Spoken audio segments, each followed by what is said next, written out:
पता नहीं किसका मुंह देखा, क्या कहना भगवान को भोग लगाए सोना पड़ रहा है, भगवान भी भूखे सो रहे हैं। तो धर्मपत्नी ने कहा जो सुबह सुबह आपने स्वर्ण के दर्शन कर लिया था इसीलिए आज भूखे सोना पड़ा। बोलो भक्तवत्सल भगवान की जय। एक उत्तम कोटि के भक्त हैं, निष्काम भक्त हैं। कपिल भगवान कहते हैं माँ जो भगवान की बनाई हुई मूर्तियों से, इन भगवान की इन बनाई हुई मूर्तियों से द्वेष करते हैं और अपनी बनाई हुई मूर्ति में भगवान के दर्शन करते हैं। मंदिर में मूर्ति किसने बनाया? हमें आपने चंदा लगा के मंदिर बनवा दिया, जा करके मूर्ति ले आकर के मूर्ति स्थापित कर दिया पंडित जी के माध्यम से, और उस विग्रह में हमें यहाँ भगवान के दर्शन करने वाले भी हैं। तो मूर्ति मंदिर हमने बनाया, मूर्ति हमने स्थापित करी और भगवान के दर्शन करने वाले भी हम ही हैं। कपिल भगवान कहते हैं माँ जो अपनी बनाई हुई मूर्ति में भगवान के दर्शन करें और भगवान की बनाई हुई मूर्तियों से घृणा करें, ये तो रात में हवन करने के समान है।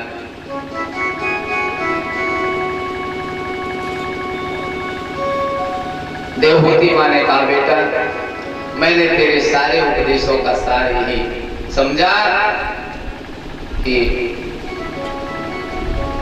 वो चांडाल भी श्रेष्ठ है जिसकी जीवा पर भगवान का नाम होता है। भले ही चांडाल योनि में जन्म लिया हो लेकिन भगवान का नाम तो लेता है, इसलिए वो भी श्रेष्ठ है उस ब्राह्मण से जो दिन रात तपस्या करता है। ब्राह्मण कुल में जन्म लिया है, जो ब्राह्मण कुल में जन्म लिया है लेकिन भूल से भी भगवान का कभी नाम नहीं लेता है, उस ब्राह्मण से वो चांडाल भी श्रेष्ठ है। अहो स्वभतो तो गरियान या जीवा के वर्तते नाम तुभ्यम ते पुस्तपस्ते जो सुष्टाया ब्रह्मानुचुर नाम गृणन्ति ते।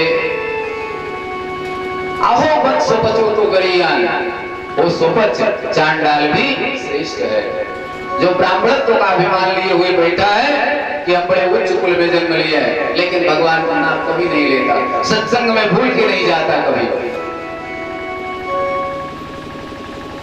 उससे वो चांडाल श्रेष्ठ है। बोलो वृंदावन बिहारी लाल की जय, भक्तवत्सल भगवान की जय।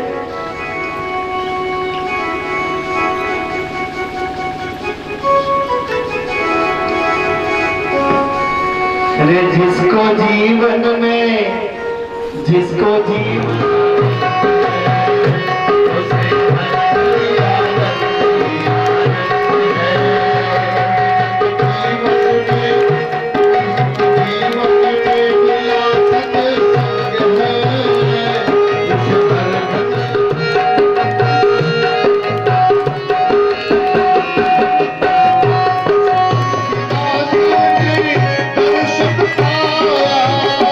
तुलसी मेरा कबूरा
नामक पत्नी के गर्भ से भगवान नर नारायण रूप में अवतरित हुए, जो आज भी बद्री विशाल में विराजमान है।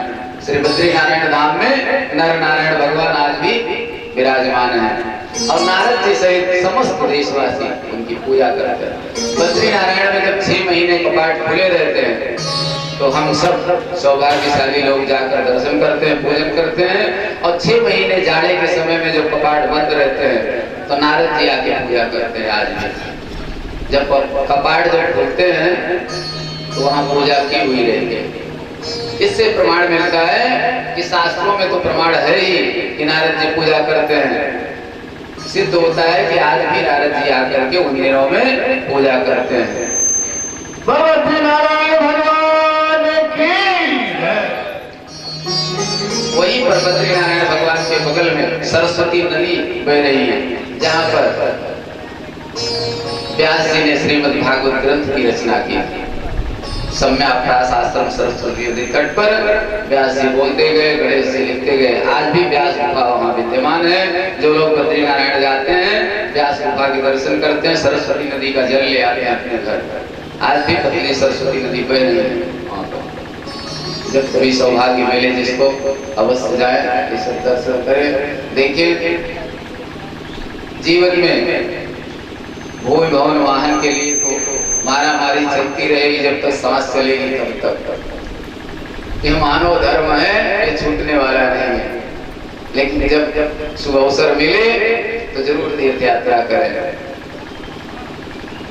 तीर्थ यात्रा करने से जो हमारे पूर्व जन्म के पाप है वो भी समाप्त होंगे, आनंद भी हमको मिलेगा और हमारी वंश वृद्धि भी होगी, सुख शांति भी होगी। इसलिए अवश्य तीर्थ यात्रा करें।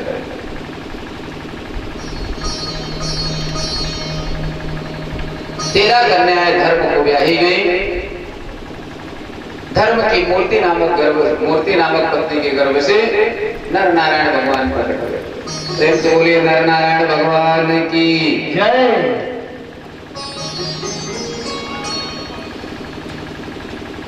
परीक्षित जी ने पूछा, महाराज बताइए नर नारायण भगवान वो अवतार लेने की आवश्यकता क्यों हुई? सुखदेव बाबा कहते हैं, परीक्षित एक बार सतयुग में एक राक्षस था जिसने भगवान सूर्य नारायण की घोर उपासना किया। इतनी कठोर तपस्या किया कि भगवान सूर्य नारायण प्रकट हो गए और कहा बेटा वरदान मांगो। तो कहा महाराज मुझे अजर अमर कर दीजिए। कहा वो तो हम नहीं कर सकते, दूसरा वरदान मांगो। तो कहा मुझे 1000 कवच और 1000 कुंडल दे दीजिए। भगवान सूर्य नारायण ने तथास्तु कह दिया। 1000 कवच और 1000 कुंडल प्राप्त कर लिया। कहा एक वरदान और दीजिए। बोले मांगो। कहा एक वरदान दीजिए कि कोई वीर 10,000 वर्ष तक युद्ध करे तो एक कवच एक कुंडल तोड़ पाए। सूर्य भगवान इतने प्रसन्न थे कि तथास्तु कह दिया। अब तो उन्मत्त होके चल दिया। और दुष्टों का बल तो जानते हैं। संतों को सज्जनों को परेशान करना प्रारंभ कर दिया, आतंक फैला दिया चारों तरफ। जब धरा सहन नहीं करने लगी तब भगवान को नर नारायण के रूप में आना पड़ा। भगवान नर नारायण के रूप में आए, ललकारा नर युद्ध करने जाते 10,000 वर्ष तक युद्ध करते तो एक कवच और एक कुंडल तोड़ पाते और मारे जाते। तो नारायण मृत संजीवनी विद्या के प्रभाव से उन्हें जीवित करते और स्वयं युद्ध करने जाते। नर आके तपस्या में बैठ गए। नारायण 10,000 वर्ष तक उस राक्षस से युद्ध करते, तब एक कवच एक कुंडल तोड़ पाते और मारे जाते। तब नर जाकर के युद्ध करते, नारायण आके तपस्या में बैठते। नर उनको मृत संजीवनी विद्या के प्रभाव से जीवित करते। ऐसे क्रम चलता रहा। वो निश्चित रहा कि मेरे पास तो 1000 कवच 1000 कुंडल हैं, मैं जल्दी मरने वाला नहीं हूं। लेकिन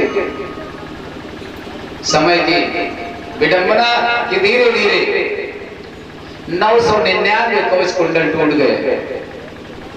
तो घबरा गया कि जब 999 टूट गए तो अब एक टूटने में देर नहीं है। तो भगवान सूर्य नारायण से मिला था तो सूर्य नारायण में ही जाके छिप गया, एक कवच एक कुंडल लेकर। नर नारायण वापस आए। नर तो निश्चित हो गए लेकिन नारायण निश्चिंत नहीं हुए कि दुष्ट का कोई भरोसा नहीं, कब प्रकट हो जाए। कवच कुंडल लेके कहीं छिपा है फिर प्रकट हो सकता है, इसलिए नारायण चिंतित रहे। वही एक कवच और एक कुंडल लेकर के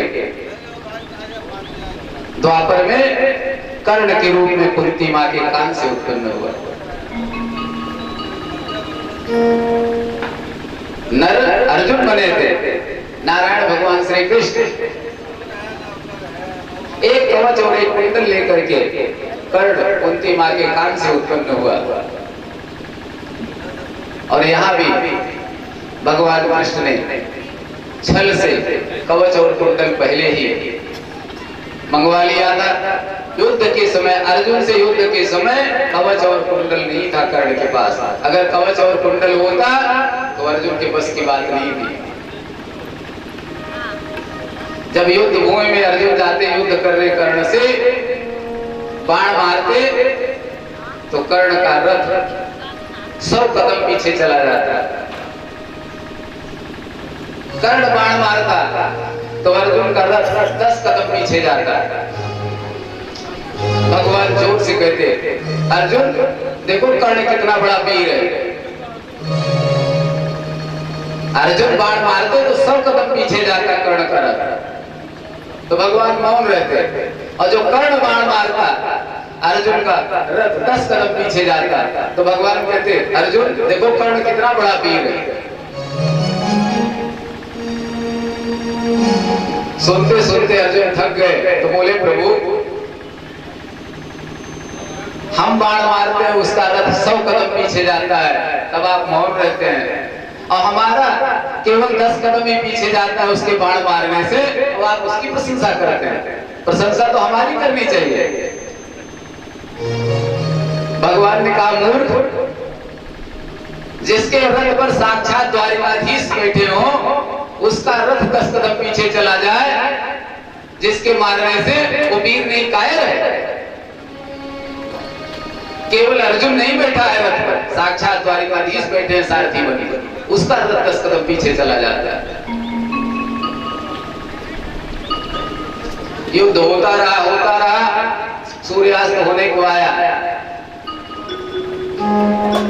भगवान ने अर्जुन से कहा अर्जुन मारो इसे। कर्ण के रथ का पहिया फंस गया। भगवान ने कहा मारो इसे। अर्जुन ने कहा प्रभु अधर्म हो जाएगा, ये धर्म युद्ध है, अधर्म हो जाएगा, निहत्थे परिवार करना उचित नहीं है।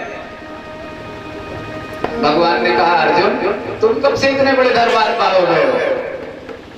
धर्म अधर्म की व्याख्या करने वाले तुम कब से हो गए हो इतने बड़े? मारो इसे।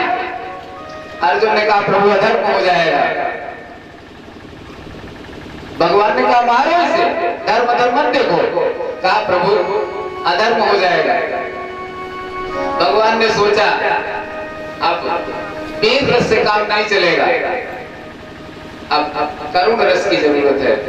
तो भगवान ने कहा अर्जुन सचमुच में कर्ण कितना बड़ा वीर है कि छोटे से नवयुवक अभिमन्यु को, जो अपनी युवावस्था में ही थे, 7 महारथियों ने मिलकर के चक्रव्यूह में मार लिया। कितना बड़ा वीर है कर्ण। जैसे इतना कहा पुत्र के प्रति स्नेह अभिमन्यु का स्मरण करके अर्जुन की बाहें फड़कने लगी और कहा प्रभु मारूंगा इसे, छोड़ूंगा नहीं, चाहे जैसे भी हो मार मारो। तुरंत गांडीव धनुष उठा लिया और कहा छोड़ूंगा नहीं।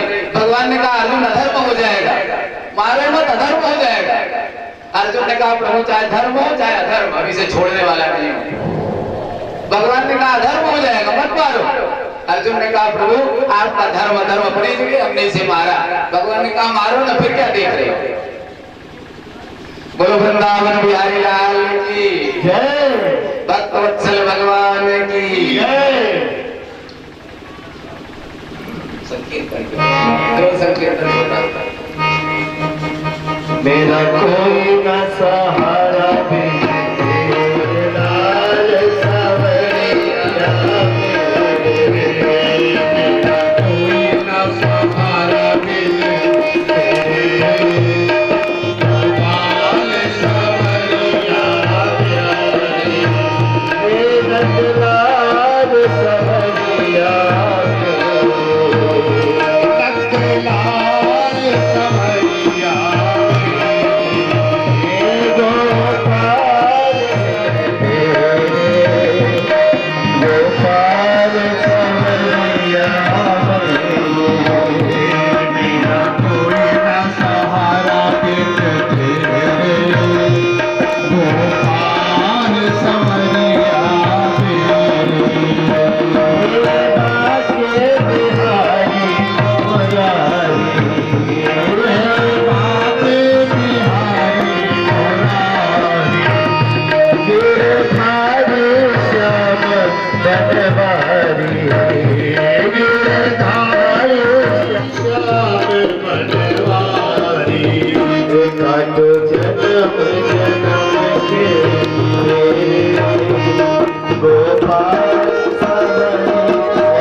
बोलिए वृंदावन बिहारी लाल की जय।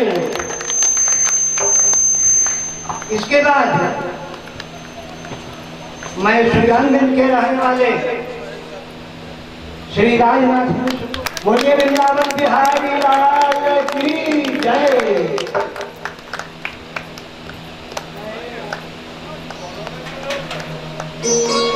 अगला नाम है श्री संतोष कुमार तिवारी।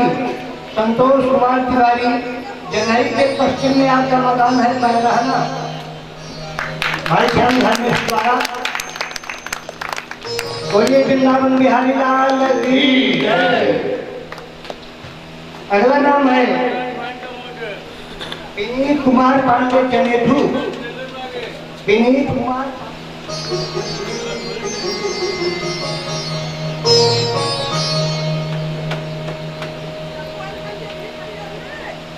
इसके बाद आते रहे हमारे अतिथियों में से कमलेश कुमार दुबे। भगवान की जय। अंजलि कुमार दुबे हमारे अतिथि। अंजलि कुमार दुबे जी क्या स्पीड पर आ जाए। जंघई अंजलि कुमार दुबे जंघई। इसके बाद आते रहे विद्यामन तिवारी महर्षा। हमारे अतिथियों में भाई विद्यामन तिवारी जी न जाए खाली। बोलिए वृंदावन बिहारी लाल की।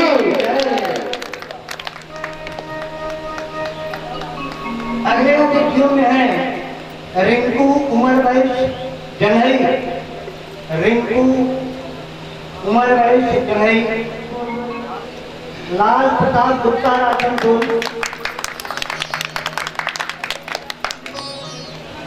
राजीव राम तिवारी जोरदार ताली।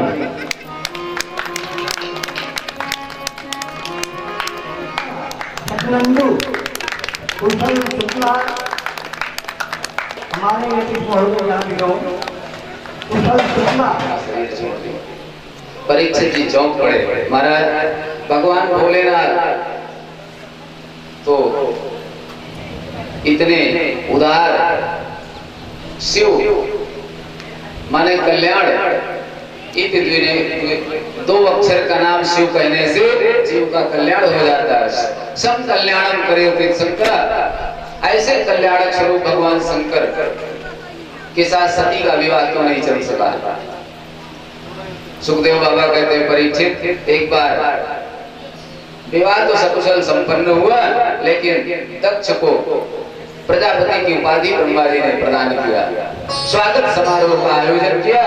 उस सभा में भगवान शंकर खड़े नहीं हुए। स्वागत दक्ष के स्वागत में भगवान शंकर खड़े नहीं हुए, इसलिए दक्ष को इतना क्रोध आया कि उल्टा सीधा बोलना प्रारंभ कर दिया। भगवान शंकर को गालियां देना प्रारंभ कर दिया। भगवान शंकर सुनते रहे, कुछ नहीं बोले। भगवान शंकर ने तो मन ही मन प्रणाम किया, लेकिन मानवीय प्राणी होने के कारण दक्ष को भ्रम हो गया कि मेरा दामाद हो के मेरे स्वागत में खड़ा नहीं हुआ। उल्टा सीधा गालियां देने लगे, यहाँ तक कि अंत में श्राप तक दे दिया कि शंकर को किसी भी यज्ञ में कोई भाग न दिया जाए। भगवान शंकर वहां से लौट करके चले आए। पीछे से सोचा सब हमारी वजह से गड़बड़ हो रहा है। भगवान शंकर सर्व समर्थ थे, चाहते तो चाहे जितना श्राप दे देते, दक्ष को एक क्षण में भस्म कर देते, लेकिन भोलेनाथ की उदारता, कुछ नहीं बोले एक शब्द, पीछे से निकले और सीधे चले आए। कैलाश पर्वत पर रहने लगे, लेकिन दक्ष का दुस्साहस और बढ़ गया। अगर एक पक्ष झगड़ा शांत करने के लिए शांत रह जाए तो दूसरे का मनोबल बढ़ जाता है। दक्ष को इतने से संतोष नहीं हुआ, सोचा इसको कहीं भरी सभा में ऐसा अपमानित करूंगा कि जिंदगी भर याद रखेगा। दोबारा कनखल में एक विशाल यज्ञ का आयोजन दक्ष ने किया और उसमें भगवान शंकर को कोई चिट्ठी पत्री नहीं दिया। सारे सृष्टि के समस्त देवी देवताओं को निमंत्रित किया, लेकिन भगवान शंकर को कोई स्थान नहीं, कोई निमंत्रण नहीं। जितने देवी देवता थे, जब तिथि आ गई तो उस तिथि पर, तारीख पर सब देवी देवता कैलाश पर्वत के ऊपर से विमान में बैठ बैठ कर जाने लगे। सती देखा कि आज सुबह से विमानों की झड़ी लगी हुई है, ये सब कहाँ जा रहे हैं। ऊपर झांक करके देवियों से पूछा, जो देवांगनाएं जा रही थी, कि देवियां सब कहाँ जा रही हो। तो आवाज आई कि बहन सती, तुम अभी यही बैठी हो, तुम्हारे पिता दक्ष के यहाँ इतना बड़ा यज्ञ हो रहा है। सती ने सुना तो आश्चर्यचकित रह गई। मेरे पिता के यहाँ यज्ञ और मुझे कोई निमंत्रण पत्र नहीं, कोई सूचना नहीं, ऐसा नहीं हो सकता। मैं तो अपने पिता की लाडली हूँ। भगवान शंकर के पास आई, पैर दबाने लगे, सेवा करने लगे। भगवान भोलेनाथ समाधि में बैठे थे। जब समाधि खुली तो भोलेनाथ ने देखा कि आज सती ने कुछ ज्यादा ही सेवा भाव दिखाया है, तो हंस करके पूछा कि देवी क्या बात है, आज कुछ ज्यादा सेवा हो रही है। सती जी ने कहा, हम पतिव्रताओं का तो धर्म ही पति की सेवा करना। भगवान भोलेनाथ ने कहा, देवी वो तो बात सही है, पतिव्रताओं का तो धर्म सेवा करना है, लेकिन आज कुछ ज्यादा सेवा कर रही हो, पतिव्रता धर्म से ऊपर उठ के सेवा कर रही हो। सती जी ने कहा, भगवान आपसे क्या छिपाना, ये देख रहे हो विमान सब ऊपर से जा रहे हैं, कुछ पता है कहाँ जा रहे हैं। भगवान शंकर ने कहा, बताओ कहाँ जा रहे हैं। सती ने कहा प्रजापतिस्ते ससुरस्य सांप्रतम निर्यापितो यज्ञ बहुसमाखिल। प्रजापतिस्ते ससुरस्य सांप्रतम, आपके ससुर प्रजापति दक्ष के यहाँ बहुत बड़ा यज्ञ हो रहा है, ये सब दीवान वहीं जा रहा है। आज सती जी ने नहीं कहा कि मेरे पिता के यहाँ मैके में बहुत बड़ा यज्ञ हो रहा है, कहा आपके ससुर प्रजापतिस्ते ससुरस्य सांप्रतम, आपके ससुर प्रजापति दक्ष के यहाँ यज्ञ हो रहा है। सती महारानी बहुत होशियार है, सोचती है अगर इस तरह कहेंगे तो भोलेनाथ को अपनत्व महसूस होगा, से कहने लगी कि भगवान अगर उन्होंने ऐसा दुष्कृत्य किया है तो चलिए मैं गारंटी के साथ कहती हूँ कि चलने पर मेरे पिताजी कान पकड़ के माफी मांगेंगे आपके सामने, आप चले तो कैसे उनकी हिम्मत हुई आपका अपमान करने की। चलिए भगवान भोलेनाथ ने कहा देवी उचित नहीं है, हम जाएं उनसे मिलने के लिए, हम तो प्रेम में उनसे मिलने के लिए उनके जा रहे हैं, उनके कार्यक्रम में, उनके यज्ञ में, लेकिन हमको देख के उनका हृदय जल जाए, उनको देख के हमारे हृदय में कष्ट हो, अच्छा नहीं है। आवत ही हर्ष नहीं नैनन नहीं सने, तुलसी तहां न जाइए चाहे कंचन बरसे नीर। अगर स्वर्ण की बरसात हो रही हो तब भी ऐसे जगह नहीं जाना चाहिए। भगवान शंकर ने सीधे मना कर दिया। तब सती जी ने दूसरा अस्त्र उठाया, कहा भगवान कुछ सोचिए, हम 16 बहनें हैं और आप भी 16 साढ़ू हो, साढ़ू साढ़ू का रिश्ता कितना गहरा होता है सोचिए, सबका एक साथ मिलना होगा, कितना आनंद आएगा, कितना आनंद आएगा। ये सब भूल जाएगा, सब जितना कुछ है पिछला सब भूल जाएगा, आप चलिए। तो भगवान शंकर ने कहा देवी हम नहीं जाने वाले हैं। सती जी ने कहा फिर हम जाएं। भोलेनाथ ने कहा हम क्यों कहेंगे जाओ। सती जी अनुनय विनय करती रही, अंत में चल दी, कहा हम जा रहे हैं। भोलेनाथ ने आंख बंद कर लिया। सती जी कुछ दूर गई, पुनः लौट पड़ी, फिर अनुनय विनय करती हैं। भोलेनाथ ने आंख बंद कर लिया तो बंद कर लिया। अंत में सती जी ने निर्णय किया कि यज्ञ में जाऊंगी, पिताजी को डांट लगाऊंगी, आके भोलेनाथ से गलती मानेंगे और संबंध फिर पहले जैसे मधुर हो जाएगा, इसलिए जाऊंगी। ऐसे यज्ञ रोज रोज नहीं होते। सती जी चल दी। भगवान शंकर ने जब जान लिया कि सती रुकने वाली नहीं है तो नंदी बाबा से कहा जाओ इनको सकुशल पहुंचा के आओ। नंदी बाबा सब गण साथ में हो गए, पहुंच गए यज्ञशाला में। सती महारानी जब पहुंची यज्ञशाला में तो जितने बड़े बड़े देवी देवता आए थे सब देवी देवता मुंह फेर के खड़े हो गए। आज तक जो देखते ही भगवान शंकर सती को दंडवत प्रणाम करते थे वो सब मुंह फेर के बैठ गए, दूसरी तरफ मुंह फेर लिया। सती जी को बड़ा अटपटा लगा, लेकिन फिर सोचा मैका है तो माँ से है।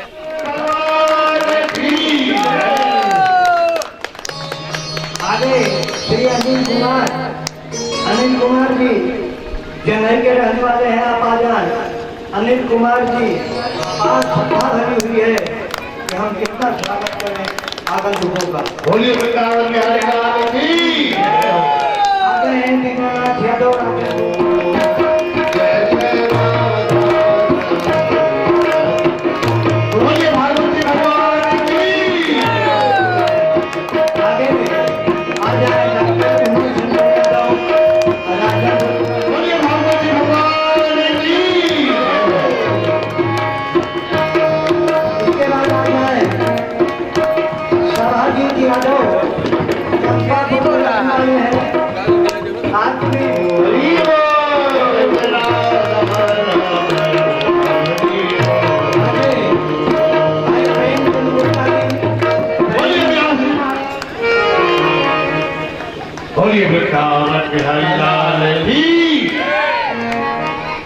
श्रीकांत दुबे जी आगे है, श्री राजमल दुबे। बोलिए बाबा बिहारी भगवान की। श्री राजमल दुबे राजनपुर जय। श्री अनुआ मुन्ना प्रजापति अनुआ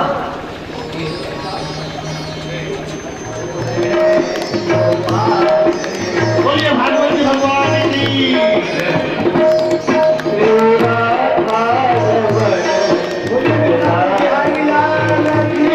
राम कहने से तर जाएगा, पार भव से उतर जाएगा। राम कहने से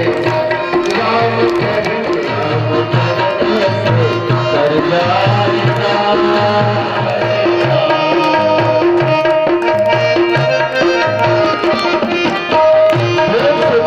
तालियों से सेवा करें।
योनि के बाद बड़ी मुश्किल से मानव देह जो है मुश्किल से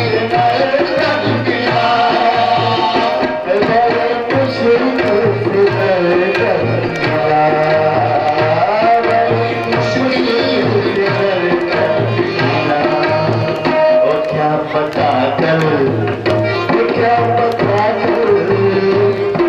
पता कर किधर जाएगा।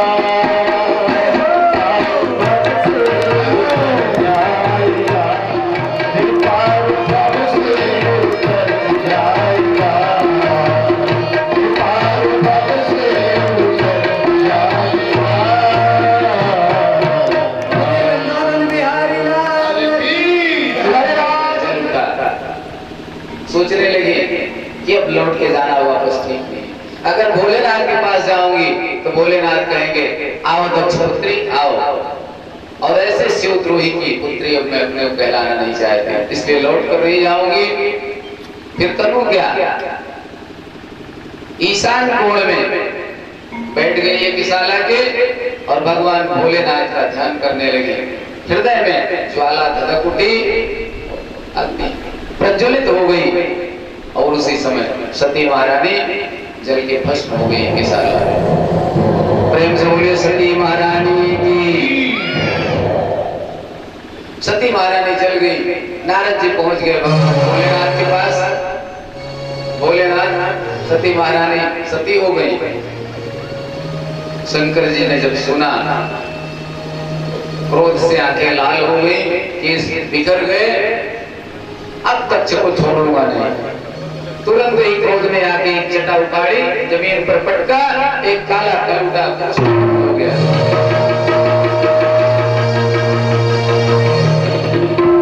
पूछा भोलेनाथ क्या क्या है? भोलेनाथ ने कहा भोवीर भद्रम, हे वीर तेरा कल्याण हो, जा दक्षम से जय, दक्ष को यज्ञ सहित समाप्त करो। वीरभद्र गड़गड़ाते हुए चल दिए जितने और मेघ सब चल दिए साथ, सब गए वहां। जो जिसको पाया था तो वो जब वहां पहुंचने लगे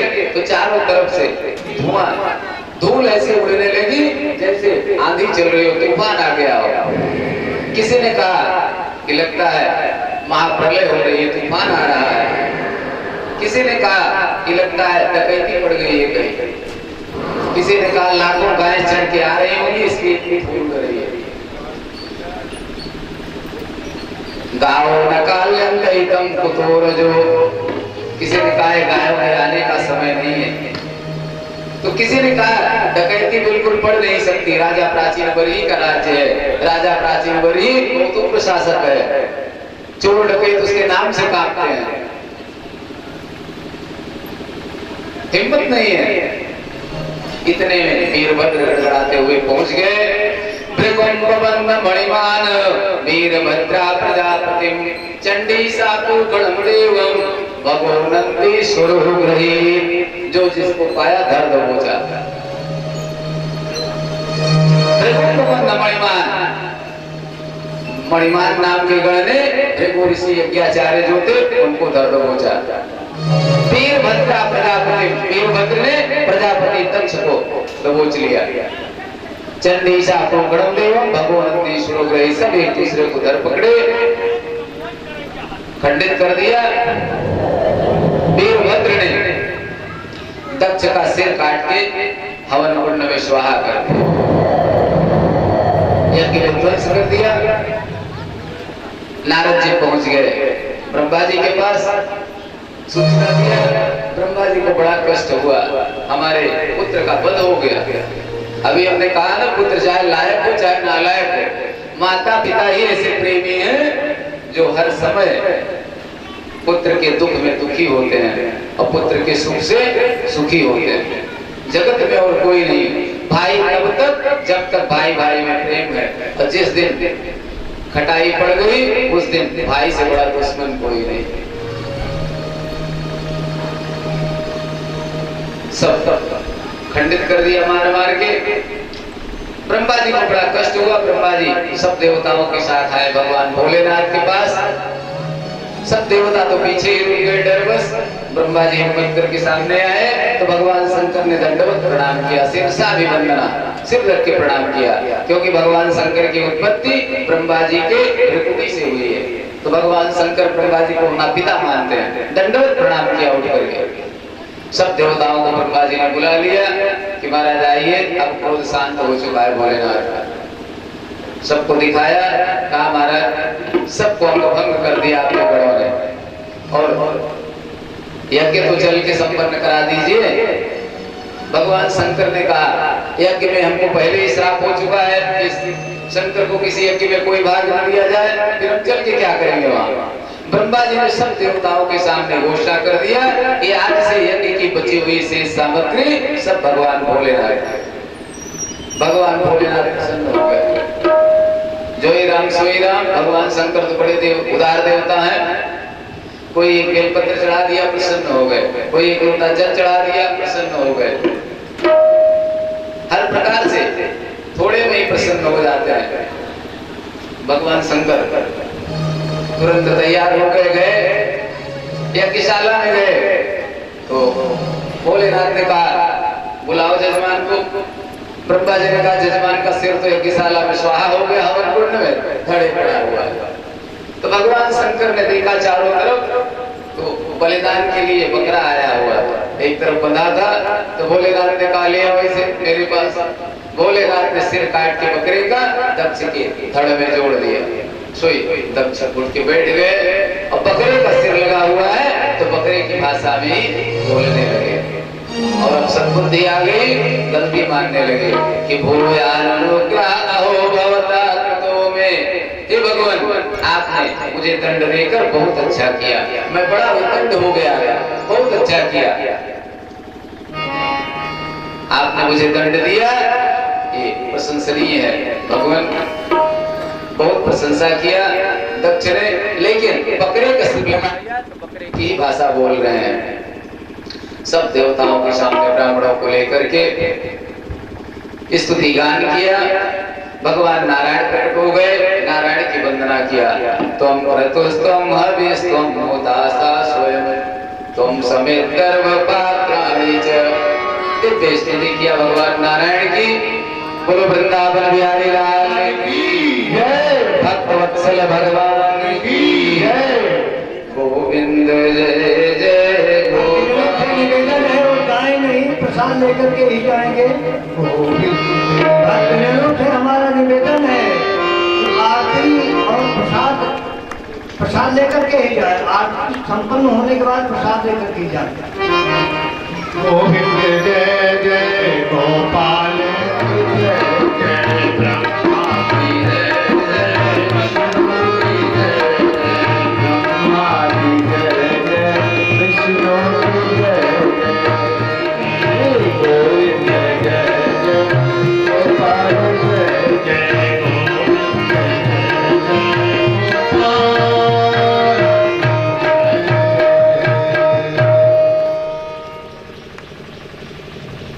गुरु जी के आदेश से फिर मैं कथा प्रेमियों का 2 मिनट का समय और लूँगा। इसके बाद मुझसे निवेदन है आरती हो जाए तो प्रसाद ले लें, इसके बाद ही वो यहाँ से प्रस्थान करेंगे। तो हम बुला रहे हैं बब्बू मिश्र को। बब्बू मिश्र जंघई वाले भाई श्याम धर्म मिश्र जी के पास। बोलिए भागवत जी भगवान की जय। श्री राजेश तिवारी पजती। बोलिए भागवत जी भगवान की जय हो। प्रीतम तिवारी जी ब्रह्मचारी तिवारी पजती के ब्रह्मचारी तिवारी। अंतिम नाम है श्री संजय तिवारी महर्षा।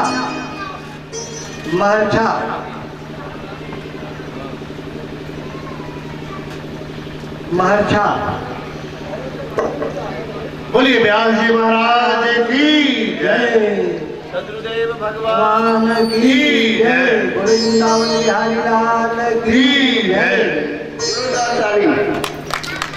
बोले भागवत भगवान की जय। जय हो। बस कथा का समापन थोड़ी देर में हो जाएगा। आरती आप कर लेंगे, प्रसाद ले लेंगे, तभी यहाँ से प्रभु प्रकट हो गए। भगवान ने आशीर्वाद दिया, 36,000 वर्षों तक राज्य किया। उसके बाद स्वर्ग से विमान आया। ध्रुव जी विमान में बैठते चल दिए। ध्रुव जी का मुंह लटक गया। पार्षदों ने पूछा, भैया ध्रुव लोक में जा रहे हो, 36,000 राज्य करने के बाद फिर भी मुंह लटकाए हो? ध्रुव जी ने कहा, जिन माँ के संस्कारों ने आज यहाँ तक पहुँचाया वो तो नीचे ही रह गए। पार्षदों ने कहा, ऊपर देखो। ऊपर देखा तो माँ सुनीति का विमान ऊपर जा रहा है। बोलो भगवत्सल भगवान की जय। ऐसे ऐसे इस तरह धाम पर भक्त हुए इन्हीं के वंश में। महाराज दक्ष हुए, ये दूसरे दक्ष इनके पुत्र प्रचेतागण हुए। दक्ष ने असरनी कन्या से विवाह करके 10,000 पुत्रों को जन्म दिया। नारद जी से भेंट हो गई। नारद जी ने सबको पूर्ण प्रश्नों में उलझा दिया। नारद जी ने कहा, बच्चों ये बताओ जीवन का क्या उद्देश्य है, क्या करोगे? कहा पढ़े लिखेंगे, नौकरी करेंगे। कहा फिर विवाह करेंगे। कहा फिर बच्चे होंगे, फिर मौज मस्ती करेंगे, घूमेंगे। कहा फिर गुस्सा के बच्चों ने कहा मर जाएंगे। बोले बस इसीलिए जन्म लिया है। कहा अच्छा बाबा आप ये बता दो फिर क्या करना चाहिए? नारद जी ने कहा, बच्चों ये बताओ दोनों ओर बहने वाली नदी को देखा है? बच्चे सब चकरा गए, नहीं देखा बाबा, कभी नहीं देखा। कहा विचित्र भाषा बोलने वाले हंस को देखा है? कहा नहीं देखा। कहा कौशली के पति को जानते हो? कहा नहीं जानते महाराज। कहा उस बिल को जानते हो जिसमें जाने के बाद कोई वापस नहीं आता? कहा नहीं जानते महाराज। बता दीजिए अभी। नारद जी ने कहा हमारे चेला बेटा को बता दे। ऐसे क्या बताया? सब चेला बन गए। 10,000 बच्चों को सबको शिष्य बना लिया और सबको समझा दिया कि बेटा देखो दोनों ओर बहने वाली नदी का नाम माया है। माया ऐसी है इसमें जो पड़ गया किधर बह जाए कोई भरोसा नहीं। अगर हर समय सावधान नहीं रहे तो जैसे गाड़ी रोड पर चलती है ना, थोड़ा सा झपकी लगी तो गोविंदाय नमो नमः, वैसे जीवन की गाड़ी है, अगर सावधान नहीं रहे तो फिर गोविंदाय नमो नमः, फिर जो आपको ये ढोती है आप इसको ढोते फिरेंगे, जीवन भार बन जाएगा। का दोनों ओर बहने वाली नदी का नाम माया है, माया में जो पड़ गया वो किधर बह जाए कोई भरोसा नहीं। कुशली के पति का नाम माधव है और विचित्र भाषा बोलने वाले हंस का नाम शास्त्र है। रामचरितमानस की जितनी चौपाइयां उतने विद्वान, कोई गारंटी के साथ नहीं कह सकता कि इसका अर्थ यही होगा। विचित्र भाषा बोलने वाले हंस का नाम शास्त्र, सबको कोट प्रश्नों में उलझा करके बाबा बना दिया। नारद जी ने दक्ष ने सुना तो आप बबूला हो गए, राम राम, हमारे छोटे छोटे बच्चे भी दुनिया भी नहीं देखा, पाखंडी नारद ने सबको बाबा बना दिया। लेकिन क्रोध पी के रह गए, पुनः सब पुत्रों को जन्म दिया। नारद जी से फिर भेंट हो गई इनकी, नारद जी ने सबको फिर बाबा बना दिया। अब तो दक्ष का हृदय दक्ष का क्रोध 7वें आसमान पर पहुंच गया, छोड़ोगे नहीं नारद को। सामने से नारद जी आते दिखाई दिए, तुरंत श्राप ले दिया।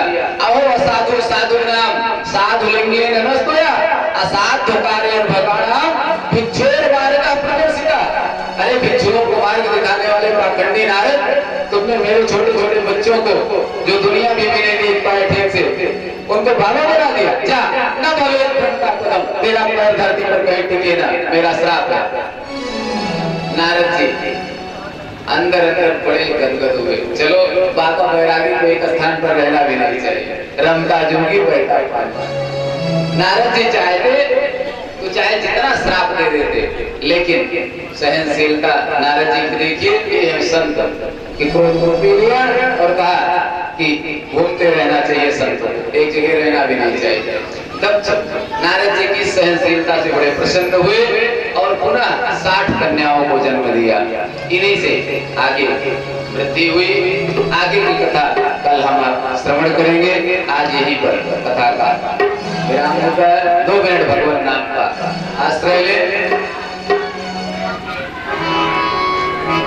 राधे राधे राधे जपा करो, कृष्णा में रस पिया करो। राधे राधे राधे पिया करो, राधे राधे राधे जपा करो,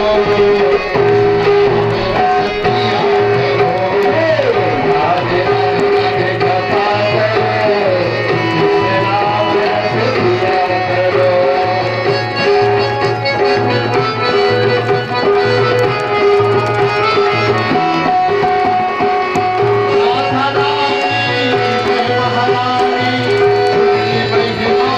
राधे राधे राधे जपा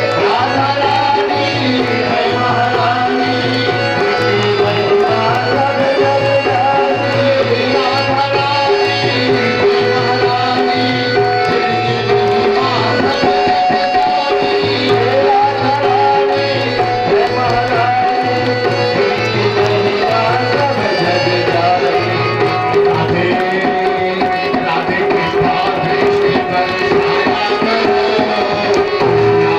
कृष्णा में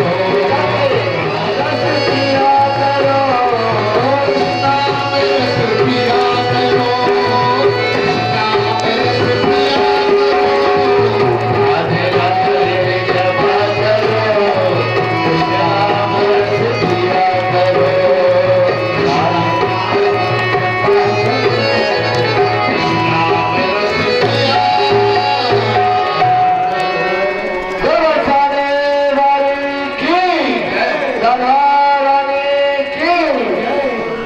ग्रामवासियों की तरफ से मैं उन्हें कोट कोट प्रणाम करता हूँ।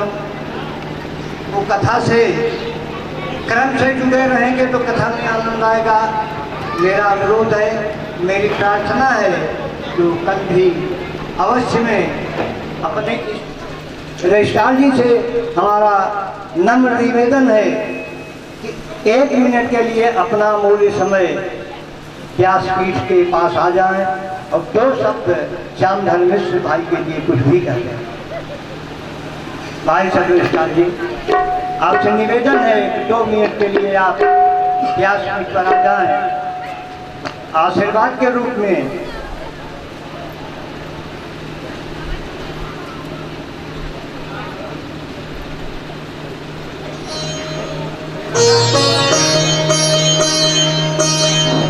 सबसे पहले आप लोगों का सादर वंदन और अभिनंदन है।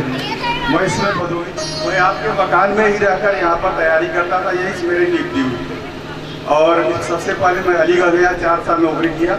उसके बाद 1 साल हेलो भाई साहब ने मुझे जिस दिन रिजल्ट आना था, भाई साहब ने मुझे बहुत ढाढ़स बताया और उन्होंने कहा कि माँ भगवती का आप दर्शन कीजिए, आपका रिजल्ट जरूर पॉजिटिव होगा। मैंने उसी दिन माना था कि मैं रिजल्ट के पॉजिटिव होने पे आज माँ भगवती का दर्शन करूँगा। और भाई साहब ने और भाभी जी के साथ हम लोगों ने दर्शन भी किया था।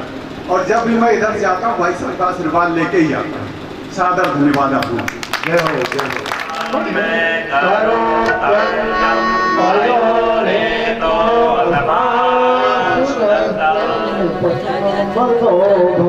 हरि ओम मां चंद्रमा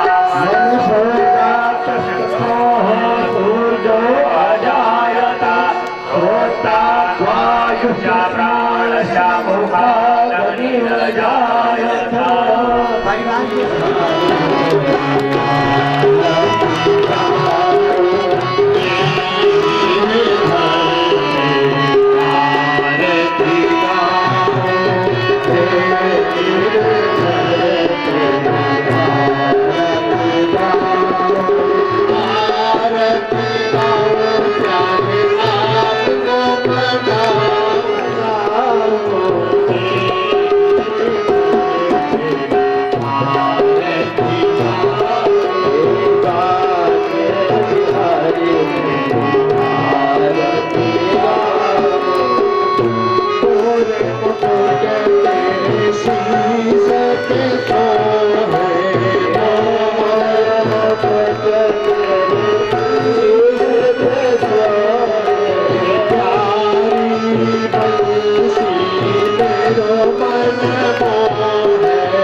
तेरी आरती गाओ, तेरी